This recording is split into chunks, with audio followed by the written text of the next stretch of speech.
This Holy Tuesday, passenger volume is expected to surge as many Filipinos head to the provinces for Holy Week, and one of the busiest areas is the Cubao bus terminal.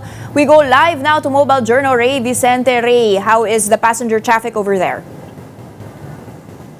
Dani, magandang umaga. Ilan pa rin sa ating mga kapatid ang pinili pa rin na bumiyahe dito sa Cubao Bus Terminals para nga makauwi sa kanilang probinsya ngayong Semana Santa dahil nga muli nga nagtaas ang produkto ng presyo ng petrolyo. Eh yung ilan sa ating mga kapatid talagang pinili na lang mag-commute, Dani, para makatipid din. Siyempre wala pa rin, sinususpindi pa rin nga hanggang ngayon yung fare hike increase. So papan ko lang kayo saglit, Dani, sa kasalukuyang sitwasyon. So kung makikita nyo, hindi naman gano'n kapunuan yung sitwasyon dito sa pa-south na Cubao Bus Terminals.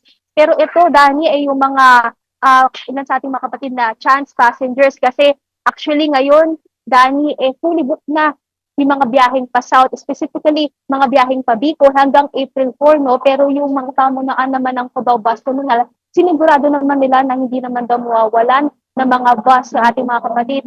Lalo hanggang ngayon, hindi pa rin sila nagbabawas ng bus kahit nga nagtaas na yung presyo ng produkto ng petrolyo. Pero Dani, banggitin ko lang doon kasi sa kabilang terminal ay nagbawas na ng mga bus ng 30%. Pero dito na natiling nasa normal pa rin naman daw yung bus nila kahit nga masakit daw talaga sa bulsa yung taas presyo ng produkto ng petrolyo. Kaya naman ang ginagawa talaga nila kumakapit doon nga sa pagsususpende ng free ride privilege kung saan 5 minuto bago ang departure time, doon palang bubuksan yung makina pati yung aircon ng bus, Dani. Okay, Ray, nakausap mo ba yung mga passengers dyan whether the bus fares have remained the same? Kasi di ba we've had reports that there were 8 bus companies na increased the fare. So ngayon ba nag-stabilize na yan at wala na masyadong nagko-complain?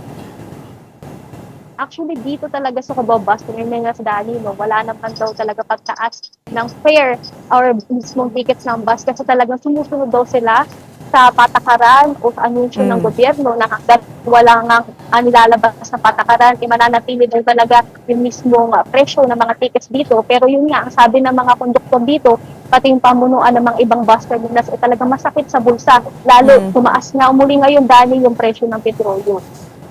But regardless, marami pa ring tao are very, very excited to go home to their provinces, be with their families, and even those attending, of course, pilgrimages for this Semana Santa. Maraming salamat, Mobile Journal Ray Vicente.